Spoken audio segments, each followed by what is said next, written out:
tal? Muy buenas noches. Es viernes y ya estamos nuevamente conversando. Por segunda ocasión, desde el inicio de esta serie, dejamos nuestros estudios de Canal 11 para venir a la ciudad de Morelia. El propósito era encontrar a un artista plástico extraordinario. Es pintor, escultor, grabador, ilustrador, maestro. Es un artista cuyo nombre ilumina el panorama cultural mexicano desde 1930 hasta la fecha. Cito 1930 porque fue el año en que el maestro Alfredo Zalce tuvo su primer mural. Y hablo de la fecha actual porque en 1997 se hizo una muestra extraordinaria que se llamó Zalce Total. Hoy vamos a encontrar a don Alfredo, aquí en su casa, en su estudio, entre sus cosas, rodeado de papeles, de telas, de bocetos, de esculturas, de obras suyas. Todo lo envuelve un olor a madera, a pintura, a solventes y a café. Creo que es un buen principio para una conversación que es antes que nada un homenaje. Un homenaje porque don Alfredo Zalce acaba de cumplir 90 años de edad y ahora sí que como el whisky sigue tan campante y trabajando. Don Alfredo, ¿qué se siente tener una vida tan rica, tan activa, tan llena de estímulos creativos? Bueno, desde luego no soy satisfecho de mi trabajo, siempre pensando que a ver si la próxima me acerco más a lo que sueño. ¿Hay algo que realmente no haya hecho, maestro? ¿Hay algún área del arte, de las artes plásticas, que no haya usted penetrado a través de su actividad? Bueno, hay muchísimas cosas nuevas ahora con las que se puede hacer arte y que apenas empiezo a probar algunas, toda esa cosa eléctrica que hay ahora. Así es que espero que algún día pueda practicarlas, ¿no? Todas esas novedades llegan hasta aquí, hasta su estudio, pero también me imagino que hasta aquí llegan algunos de sus primeros recuerdos. Por ejemplo, los de su ciudad, esta ciudad de México en la que vivió apenas un año. Yo tengo entendido que al año de edad fue para allá. Al año de edad fui a México, sí. ¿Después?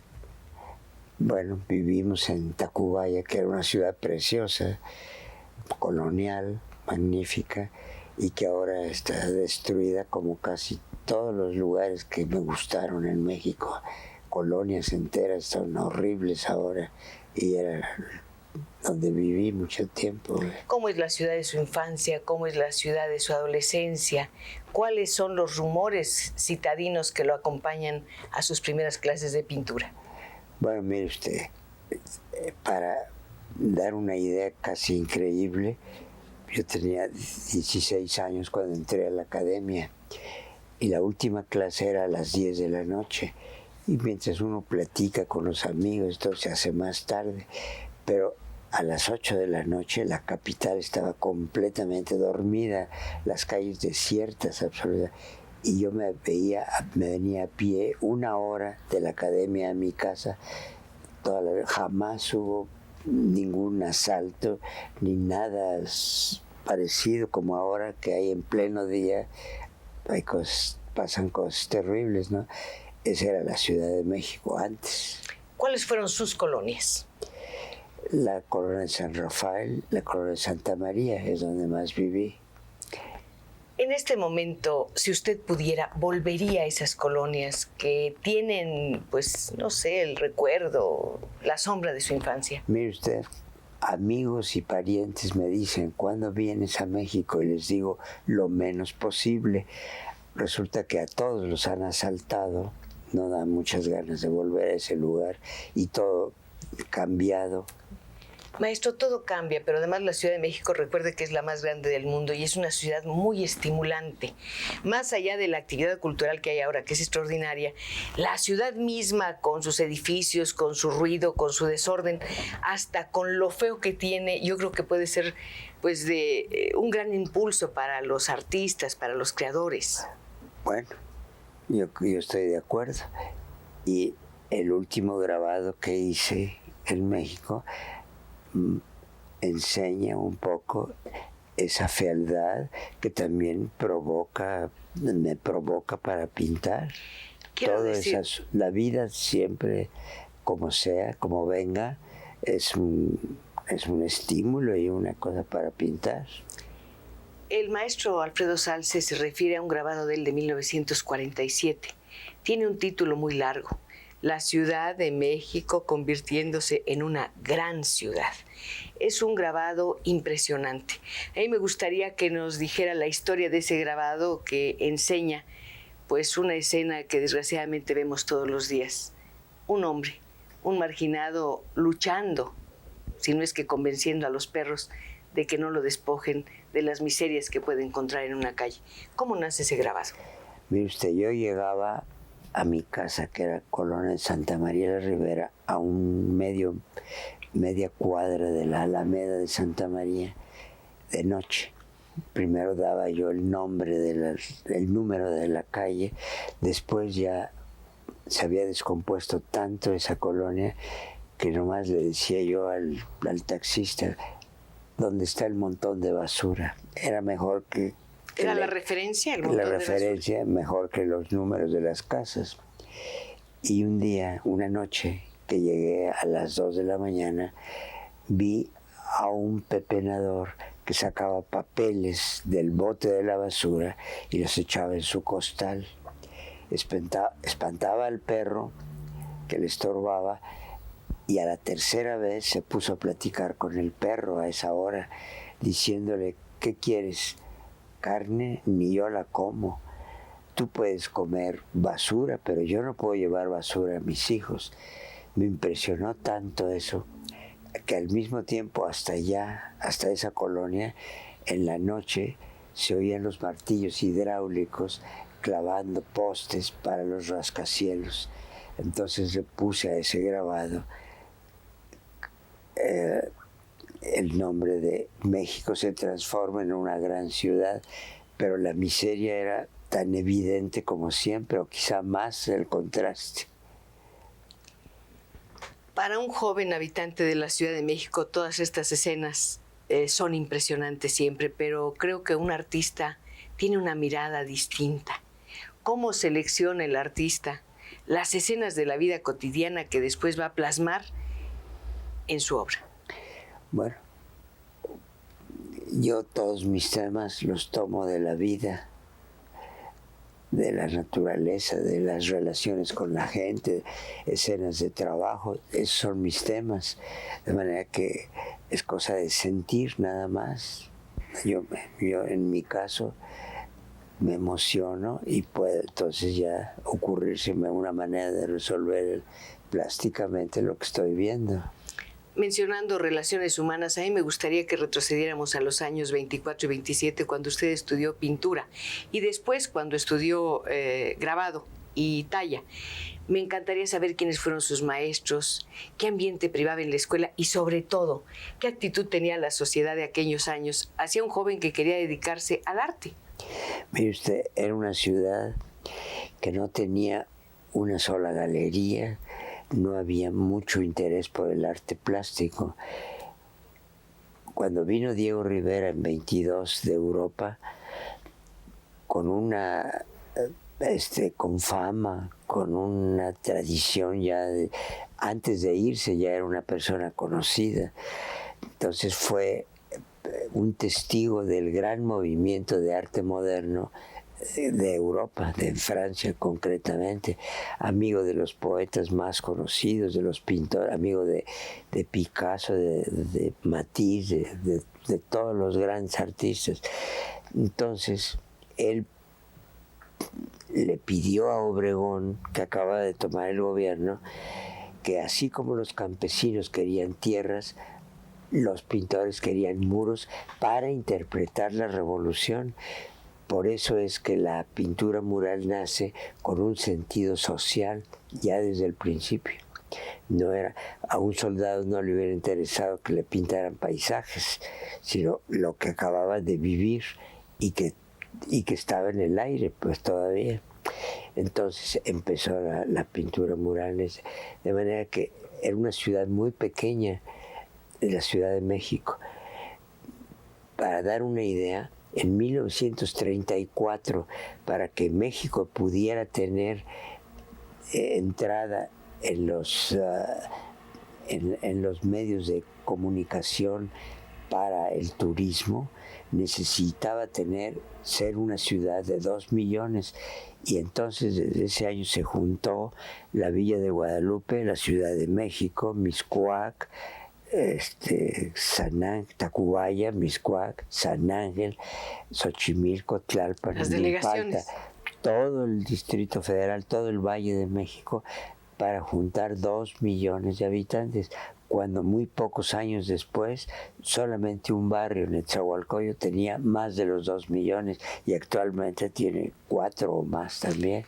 Mencionó usted el Valle de México. Me gustaría muchísimo que recordara con su mirada, por supuesto, cómo era la luz que bañaba el Valle de México cuando usted estudiaba pintura y escultura. Bueno, tenemos que recordar la frase del poeta que dijo que vivimos en la región más transparente del aire, que ahora resulta una ironía, porque ya es todo lo contrario. Aquella transparencia llegaba hasta la academia, una academia donde me imagino que usted tuvo un encuentro con sus mejores influencias, sus maestros. Sí, para mí fue muy importante porque por primera vez en mi vida encontré gentes con los mismos problemas que yo tenía. Las gentes que iban a estudiar, los maestros, todos, era un mundo completamente diferente del que yo había vivido antes, en que no había ningún interés por la pintura. Una idea la puede dar que un hombre como Diego Rivera, con la fama que tenía, vendía sus cuadros en 400 pesos. Dice usted que no había interés por la pintura. Habla usted de que al ingresar a la academia entra en un mundo donde puede hablar con sus iguales. Y esto me lleva a preguntarle, si es que no le molesta, ¿cómo era su vida familiar, maestro? Se hablaba de pintura en su casa, se comentaban las noticias, había una pequeña biblioteca, ¿había algún cuadro? Nada de arte plástico. Había en mi casa la biblioteca de mi abuelo materno y yo desde muy niño leía libros muy interesantes, pero no había cosas de pintura, era de literatura. ¿Cuál era la actividad de su abuelo materno? Era abogado. ¿Qué tipo de literatura leía? ¿Novelas? Pues no, leí, siendo antes de los 15 años, mucho antes, leí El Quijote y había una edición que me gustaba mucho de la Divina Comedia con grabados de Doré y llamadas para los personajes. Así es que me encantaba ese tipo de lectura y leí otras cosas de Balzac y de cosas de literatura del siglo pasado, pero de pintura no había nada. ¿No había un cuadro? No había cuadros. ¿No había imágenes sagradas? No, sí, porque naturalmente mi madre era católica y sí había pequeñas esculturas o santos, pero nada realmente de gran arte. De los santos, de las imágenes que veía usted en su casa, ¿cuál le impresionaba? ¿Cuál lo inspiraba a rezar? ¿Qué le parecía ese Cristo flagelado? ¿Qué le parecía la Dolorosa, por ejemplo? Bueno, mire usted, yo no sé, pero a mí me daba más miedo Dios que el diablo, porque tenía mucho poder y bueno, no era yo muy... Ya a los 11 años o 12 años le dije a mi madre que ya no me llevara a misa porque no entendía yo nada de lo que pasaba ahí, pero que respetaba su religión absolutamente, pero que ya no me llevara a misa y ella entendió y no más. Así es, eso fue mi... La música sacra es importante. ¿Lo fue para usted? Ahora. Entonces, ¿no le gustaba oír la música de iglesia, como decimos? Exactamente. Pero ahora sí entiendo más y sí, la música siempre me gustó, créanmelo. Maestro, durante todo el tiempo que viví en la Ciudad de México, ¿no tuvo el impulso de regresar a Pátzcuaro, a Michoacán? Sí, pero no tenía yo oportunidad, la vida era muy dura para mí. Mis padres eran fotógrafos y yo tenía que trabajar ahí desde niño en lo que puede hacer un niño, ¿no? barrer, recortar retratos, etc. ¿Dónde estaba el estudio fotográfico de su padre? En la calle de Tacuba. ¿Qué número? No me acuerdo, pero enfrente de la Callejón de la Palma, o no sé cómo se llama, que más tarde abrieron ese edificio para conectarlo con la calle trasera. ¿Cómo era el estudio fotográfico? ¿A qué olía? Bueno, era un estudio, estaba en el tercer piso y para tener buena luz y todo estaba muy bien arreglado. Y ahí es donde yo trabajaba. ¿Llegaban quinceañeras, padres con sus hijos recién nacidos? Sí, para fotografiar y todo eso a la gente. Y ya más tarde yo mismo me encargué, ya pude tener edad de entrar al cuarto oscuro y a trabajar. Y a los 14 años, que ya había muerto mi padre, yo me encargué de la fotografía. ¿Qué tan importante fue para usted como influencia plástica la fotografía, el manejo de la luz y la sombra?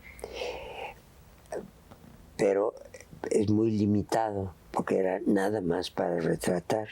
No tenía otro, tenía yo que iluminar a la persona, nada más, pero era sumamente limitado el uso de la luz y todo eso, porque era una fotografía comercial. Lo que se pedían eran retratos de familia a veces y una gran cantidad de retratos para credencial, de manera que no tenía una gran influencia para mí en el arte plástico. Pero es un trabajo que lo acerca a las posibilidades de la luz, sea como fuere, y lo acerca a un trabajo también manual, que es muy importante para un artista plástico. Pero lo que más me interesaba era el laboratorio, ver cómo aparecen las cosas, eso sí me parecía mucho mejor. ¿No es un poco como un cuarto oscuro la memoria? De pronto hay algo que sucede en nosotros y se van revelando en el interior.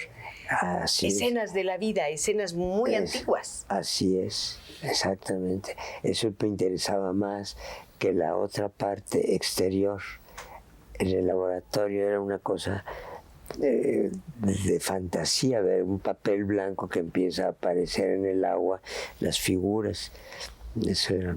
¿Con quién compartía todas esas experiencias? ¿Quiénes eran sus amigos? Ellos no entraban al cuarto oscuro, así es que... Pero usted podía compartir con ellos, decirles lo que había ocurrido ahí. Sí, es más, cuando el trabajo todavía no terminaba y ya estaba el cliente allí, para que no se aburriera, y lo invitaba si no querían pasar al cuarto oscuro para ver todo. Y entonces les explicaba yo, pero mi madre, claro que se asustaba cuando salíamos de allí y salía una bocanada de humo porque estaban fumando allá adentro. Y el cuarto era sumamente pequeño, claro, nomás para unas 3 o 4 personas. Pero pues me preguntaban si podían fumar. No, déjenme tapar las cubetas para que no se echen a perder lo que estaba yo haciendo. Y ya fumaban ahí adentro. No, para mí no había problemas. En el centro había algunos puntos de reunión para los intelectuales de la época, cafés. ¿Cuáles eran? Y si usted acudía a ellos, ¿a quiénes se encontraba ahí? Pues mire usted, había el Café París, claro, y que fue muy famoso. Y ahí encontraba yo con un amigo, ya tenía yo para conocer a todos, porque todo el mundo iba allí, ellos saludaban a uno, nos presentábamos, y yo oía, yo siempre callado, ¿no? Porque yo no sabía nada, yo no me consideraba para alternar con ellos, pero me gustaba oírlos. Entonces era yo muy amigo de Pepe Gorostiza y de Celestino, de Javier Villaurrutia, Agustín Lazo y toda esa gente de intelectuales que me daba mucho gusto. ¿Ellos sabían quién era usted? ¿Lo que quería hacer? ¿Alguna vez habló de su trabajo con ellos? Sí, precisamente en una primera exposición que hice de dibujos, Javier Villaurrutia escribió una cosa para mí, que para mí era eso, y una opinión de algún otro gran pintor pues para mí era ya entrar por la puerta grande, ¿no? Me daba esperanzas, aunque no había, hasta para la gente con mucha fama y mucho trabajo, como eran los grandes pintores, era difícil. Pues imagínense un estudiante de pintura, pero ya... ¿De qué año estamos hablando, maestro? De los 20 y de los 30. ¿Esa primera exposición dónde se hizo? La primera exposición en una librería, pues, si no había galerías. ¿En qué librería? Era una librería que estaba en la colonia Roma, por allá por la avenida Jalisco, me parece, y que era de un alemán, y era para lo que presenté yo, eran dibujos, si se podía poner allí. ¿Había un tema central en esos dibujos? No, era de varios asuntos, eran figuras, retratos, desnudos, etcétera. Bueno, estamos entrando poco a poco en el mundo de Alfredo Zalce. Es un mundo lleno de presencias, de voces. Es un mundo lleno de historia y de historias que iremos conociendo. Por lo pronto vamos a hacer un breve corte. Le recuerdo a usted que en este momento no nos encontramos en el estudio, pero nuestras telefonistas están dispuestas a recibir sus mensajes, sus comentarios, sus puntos de vista. Y desde luego, si usted quiere decirle algo al maestro Zalce, yo le prometo que en cuanto reunamos sus voces, quiero decir, las voces de las personas que nos llamen, le enviaremos esa correspondencia, que es una manifestación de respeto, de afecto y de amor al maestro Zalce aquí, a su casa, en Morelia. Seguimos nuestra conversación con el maestro Alfredo Zalce. Vamos a volver a 1930, un año muy importante porque usted tuvo su primer muro. ¿Qué siente un pintor cuando encuentra ese vacío, ese mar de posibilidades indescifrables por el momento que hay en un muro desnudo? Bueno, ya para llegar al muro, ya antes ha hecho unos proyectos. De manera que es como empezar un cuadro, empezar cualquier otra cosa, ¿no? A lo desconocido. Porque está uno pensando en el resultado final. Y bueno, digo en mi caso. Piensa en el resultado final, pero ¿cómo se imagina las proporciones? En el papel. ¿Cómo maneja antes, el espacio, el color? Se hace un proyecto sobre papel a escala. Entonces, para mí ese es el problema antes. Lo mismo un cuadro. El proyecto, que visualizar lo que va uno a hacer, aunque en el transcurso del trabajo se improvisa. Pero se necesita un plan antes. ¿Ese muro estaba en Ayotla? No, este muro estaba en una escuela, bueno, fue el primero. El primero fue en Ayotla. Es al que me refiero. Sí. Pero ¿cómo era Ayotla, maestro? Era un pueblo pequeño de un pueblo muy chico. Ahora es una gran ciudad industrial. Una gran ciudad. Yo creo que ya no existe el lugar donde era una escuelita. ¿Y por qué le dieron ese lugar precisamente? ¿Cómo le dieron la posibilidad de pintar un mural? Cuando fui a Taxco, el maestro Guillermo Ruiz, director de la Escuela de Escultura y Talla Directa, que estaba en el convento de la Merced, me apreciaba mucho. Y entonces hicimos el viaje a Taxco con otros compañeros. ¿Usted ahí fundó la escuela de pintura? No. Estoy hablando de la escuela. Yo fui a estudiar en la Escuela de Escultura y Talla Directa, que estaba en el convento de la Merced, en el patio. Arriba vivía el doctor Atl, que cada vez que entraba o salía se detenía a platicar con nosotros, que fue una cosa muy bonita para nosotros, porque era un hombre muy culto y con una vida extraordinaria.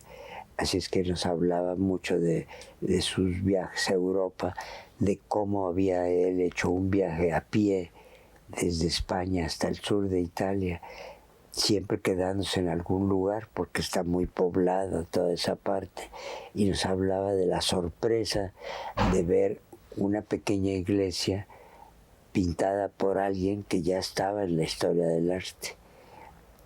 Así es que nos contaba, para mí era como un antecedente de la pintura mural. Cuando vino Diego ya había un terreno de información gracias al doctor Atl. ¿Usted conocía la pintura del doctor Atl? Ahí la conocí en esa época, sí. ¿Llegó él algunas veces a hablar de eso, concretamente de su pintura o del trabajo que ustedes estaban realizando? Sí, nos daba consejos de la pintura, nos enseñaba la diferencia de diferentes culturas en la escultura, de la escultura egipcia, de la escultura precortesiana en México, etc.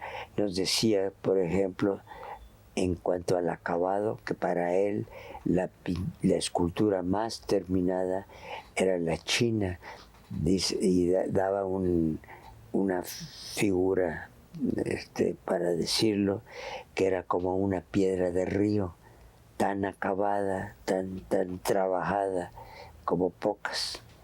Bueno, y otras muchas cosas que nos platicaba él, era muy importante.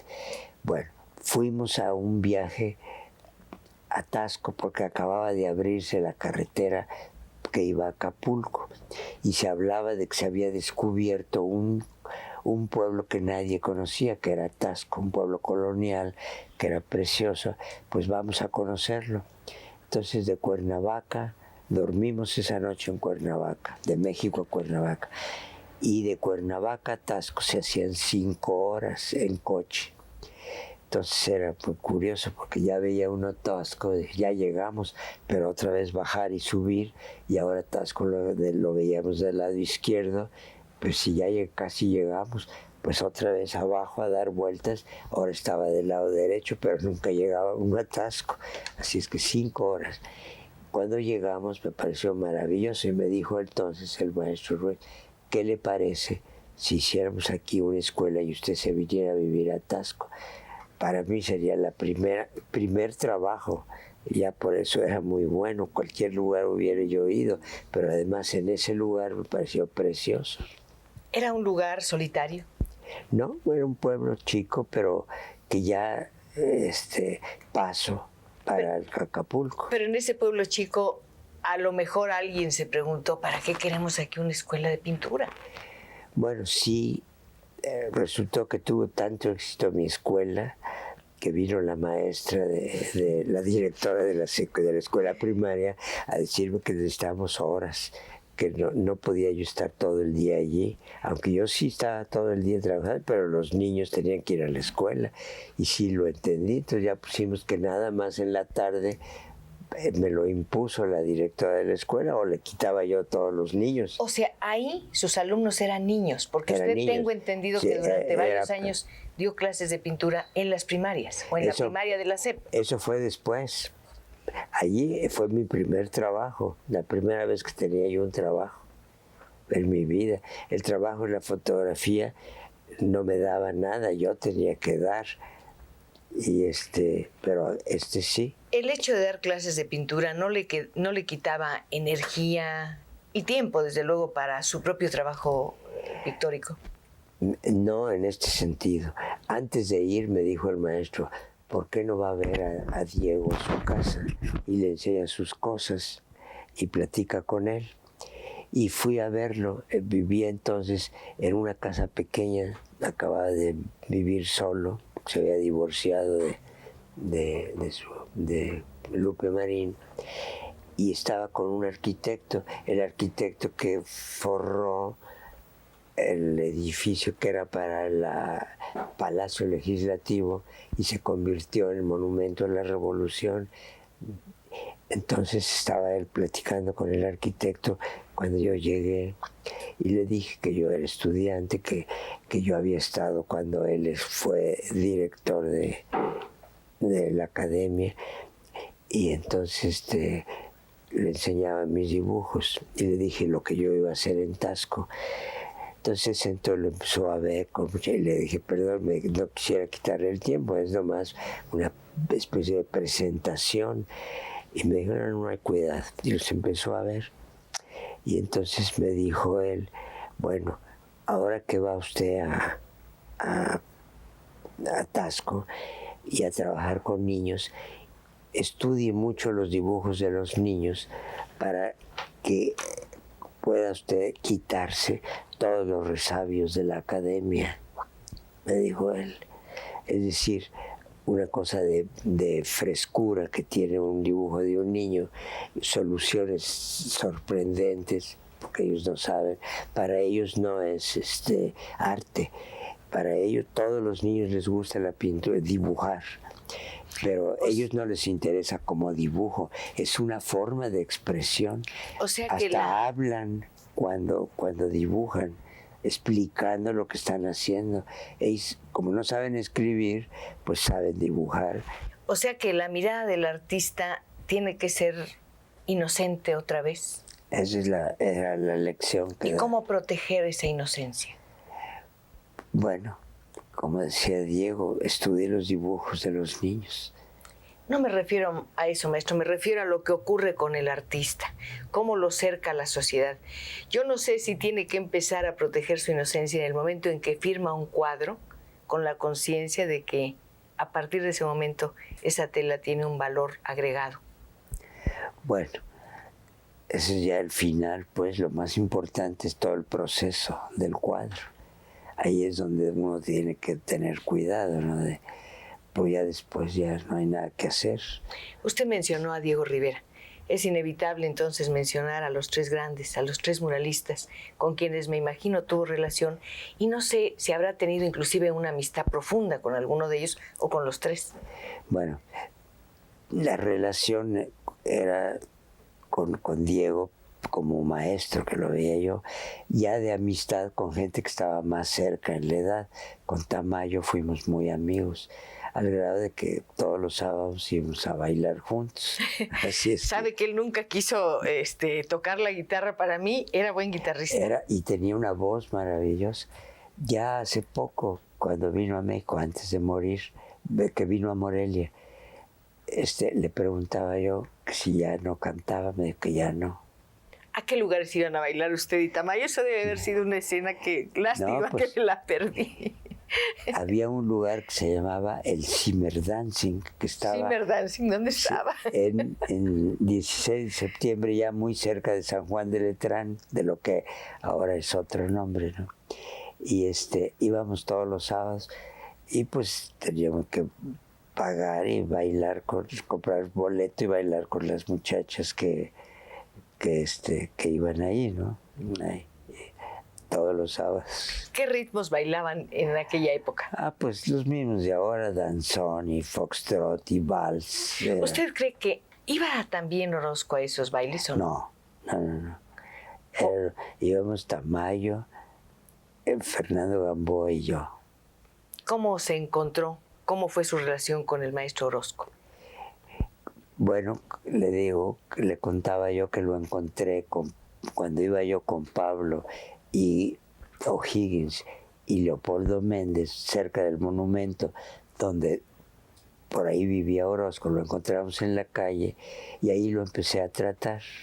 ¿Usted sabía que era pintor? No, claro, sí, que era un gran pintor, sí.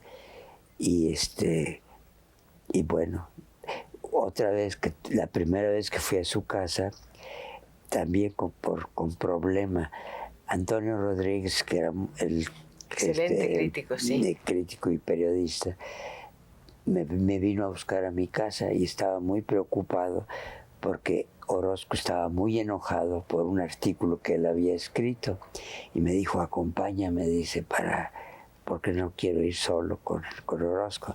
Pues, ¿qué pasó? Pues que él alabó mucho una exposición de Orozco que hacía cada año para justificar su presencia en el Colegio Nacional.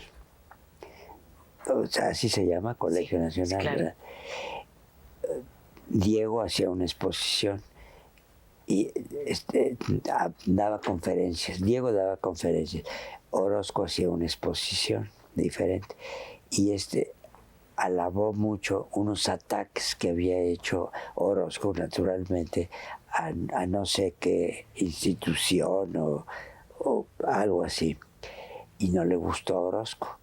Entonces lo citó, pues ahí vamos a ver a Orozco. Para fortuna de Antonio Rodríguez, nos recibió la sirvienta y nos dijo que nos sentáramos, que esperáramos. Y ahí esperamos poco más de una hora. Y ahí estábamos calladitos esperando a ver qué. Pensamos que tal vez estaba ocupado Orozco. En eso salió de casualidad Orozco. ¿Y qué están haciendo aquí? Pues usted me citó, tenemos aquí desde tal hora. Qué barbaridad esta mujer que no me avisó, que no sé qué. Y ya fue la situación de inferioridad para Orozco, porque estaba dando disculpas, sobre todo a Antonio, que lo había citado. Pero ya estuvimos platicando con él y ya de allí lo fui a ver. Me dijo que lo fuera a ver allá donde estaba pintando, y subí el andamio y estuvimos pintando. Él había pintado primero el Palacio Legislativo, pero como trató tan mal a los abogados ahí, que los puso con antifaz, amarrando a sus víctimas, los licenciados pararon el contrato y lo tuvo que ir a terminar en una iglesia de Hospital de Jesús, no sé cómo se llama, que está en 16 de septiembre. Ahí terminó su contrato y ahí también lo fui a ver y estábamos platicando en los andamios. Bueno, me permitía hacerlo, y para mí que él me permitiera hacer eso, pues era mucho, ¿no? Mencionó usted a Leopoldo Méndez y a Pablo O'Higgins, que fueron dos de sus grandes maestros. Pero Pablo fue algo más, fue una especie de compañero de su propio trabajo. Sí, y claro, era más grande que yo y tenía mucha experiencia y todo eso, y para mí también yo aprendí muchas cosas con él, porque él, con el trato de Diego, sabía mucho, y el trato diario con él desde mucho tiempo. ¿Por qué era tan compatible el trabajo de O'Higgins con el suyo? ¿Por las ideas políticas que entrañaba, por el estilo? Y porque él sabía muchas cosas y yo lo consideraba que, bueno, pues no sé, la amistad, sabe usted que es muy difícil saber por qué es uno amigo de alguien y por qué no es de otros, aunque los conozca de más tiempo. ¿Por intereses comunes, maestro, o precisamente porque hay la posibilidad de no hablar de el tema fundamental, que sería en este caso la pintura? Sí que hay otras cosas, muchas cosas más que hablábamos, claro. Por ejemplo, ustedes hablaban de lo que hablamos los demás, del deporte, de la economía, de la política. De la política, sobre todo, tanto nacional como mundial, porque en esos momentos era muy importante. Cuando iniciamos esta conversación, esta charla, hablaba de la larga vida del maestro Zalce. Desde luego, él como pintor, como escultor, como grabador, ha tenido su propia trayectoria, pero también ha sido parte de grupos importantes, grupos definitivos en el proceso y en la evolución de nuestro arte. Yo tengo que mencionar, aunque sea brevemente, su participación en la Liga de Escritores y Artistas Revolucionarios. Sí es importante, por primera vez conjuga a todos los intelectuales de México.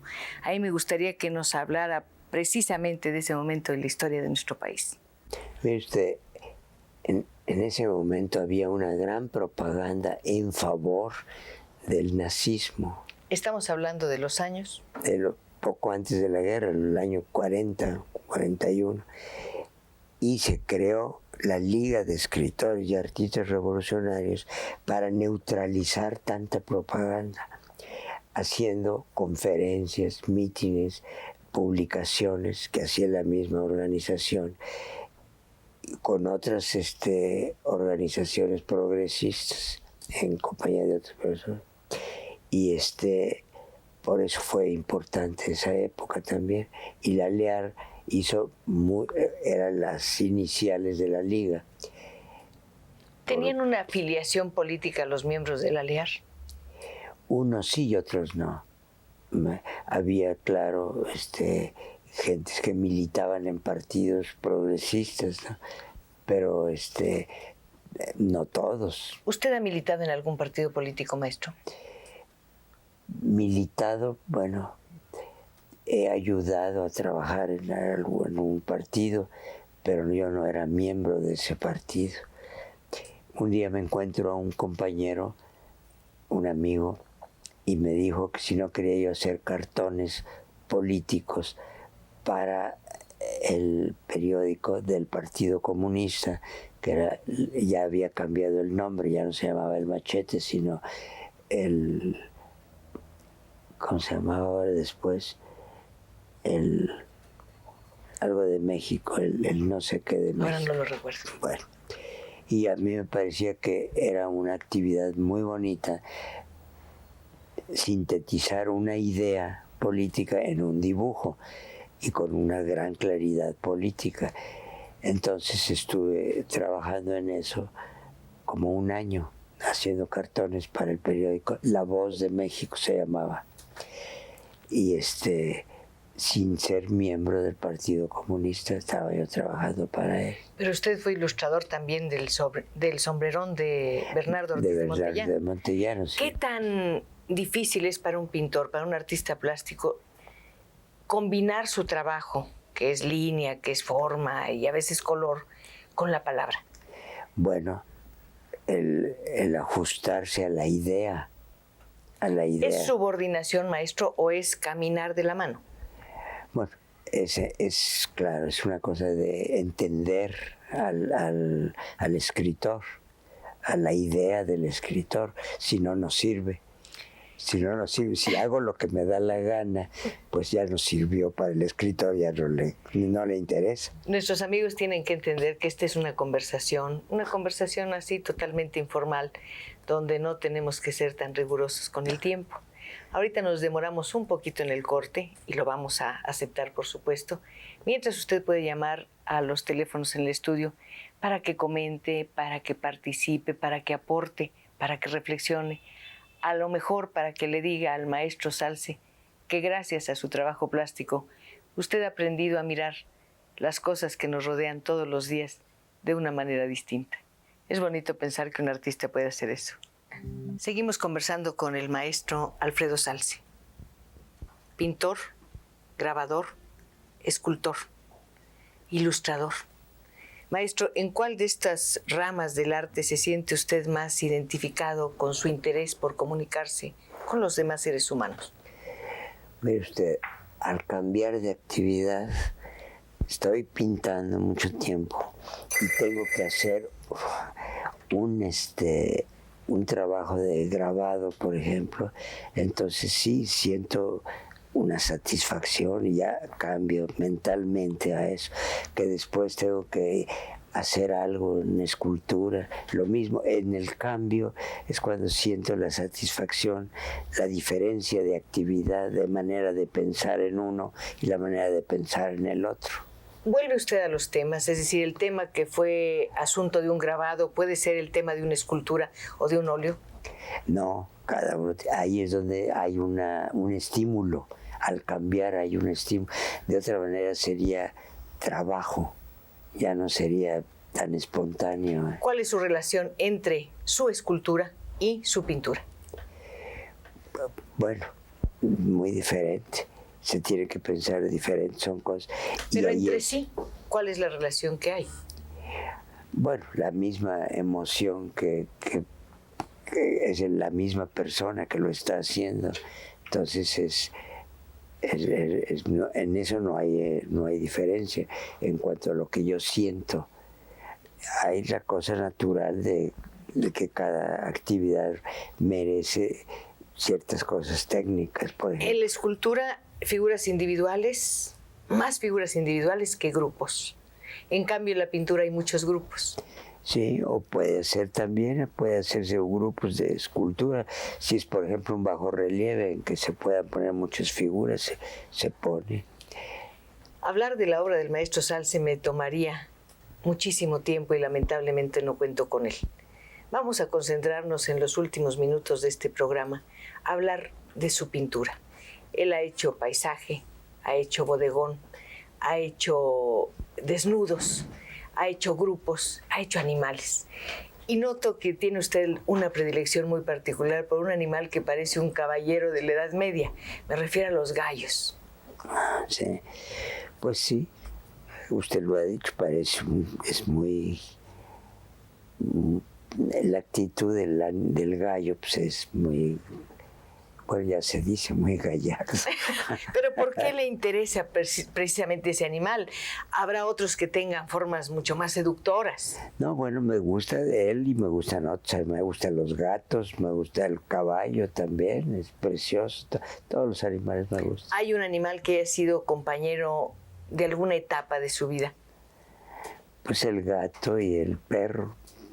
Dentro de su pintura hay una línea muy importante, la de los retratos y la de los autorretratos. Estos me parece que deben ser muy difíciles porque representan una especie de autoanálisis, de confrontación. Pero usted me dirá mejor cómo es esa experiencia. Usted, es más fácil para mí el autorretrato porque no siento que estoy molestando o presionando al retratado, soy yo, y cada vez que volteo me está mirando, exactamente, no hay problema. En cambio, en el retrato tengo que respetar al modelo, saber que se cansa, que se quiere mover y darle su tiempo. Entonces, esa es la diferencia, nada más. ¿Cuántos autorretratos se ha hecho, maestro? No muchos. No sé. Hay uno de 1937, si no mal recuerdo, estoy Sí. bien en la fecha. Ahora en 1998, cuando usted ve ese autorretrato, ¿a qué Alfredo mira? ¿Qué Alfredo le descubre? Pues no, lo veo como otra persona, pues ya cambió. ¿Usted cree que es otra persona, maestro? Pues ya cambió el aspecto. Pero tiene la misma relación con el arte, tiene la misma relación con el paisaje y siento que tiene la misma relación con su país. Sí, pero cuando veo el pasado y veo el presente, claro, el espejo no engaña. ¿La pintura es un espejo, maestro, o es otra cosa? Bueno, es otra cosa. Para el pintor necesita algo más que ser un espejo. Es la emoción que le produzca plásticamente lo que ve. La emoción no es la apariencia. ¿Por dónde atrapa la emoción?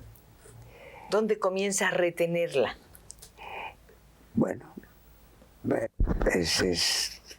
no podría explicarlo cómo.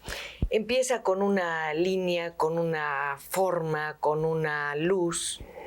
Sí, todo eso entra todo eso junto al mismo tiempo. Se piensa rápidamente en qué voy a hacer con aquello que estoy viendo y que me gusta. Yo no sé cuántas esculturas habrá hecho, ignoro cuántos cuadros habrá realizado, pero me gustaría saber, si usted pudiera realizar un milagro en este momento, ¿cuál de sus cuadros que están en alguna colección particular o a lo mejor fuera de México le agradaría tener otra vez como huésped en su casa aquí en Morelia? Bueno, sí hay cuadros que me gustan más que otros, ¿no? Pero ¿cuál le gustaría tener para siempre con usted? Pues mire, hay unos que sí guardo, porque no sé por qué, no porque sean buenos, ni mucho, porque significan algo dentro de mi trabajo general. El tiempo pasa sobre el artista. El tiempo pasa también sobre la obra. Ah, claro. Una obra de arte puede envejecer. Sí, un estilo, los estilos envejecen también. ¿Y qué hace un artista con los estilos que envejecen? ¿Los sepulta, los va dejando, los olvida? No, yo creo que los transforma porque no se puede, es una cosa mala. Olvidar completamente, pues es olvidar, no aprovechar las experiencias, es muy malo. Sería como negarse a uno mismo. Y no aprovechar la experiencia, ¿no? Yo tengo la sensación de que este día que al fin encontré al maestro Alfredo Zalce, no aproveché del todo una experiencia maravillosa.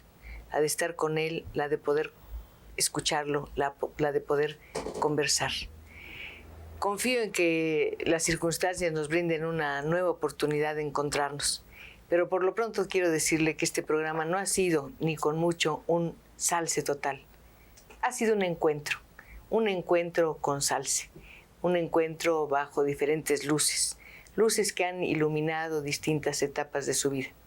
Él dice que cuando mira sus primeros autorretratos, duda de ser el mismo. Yo creo que no.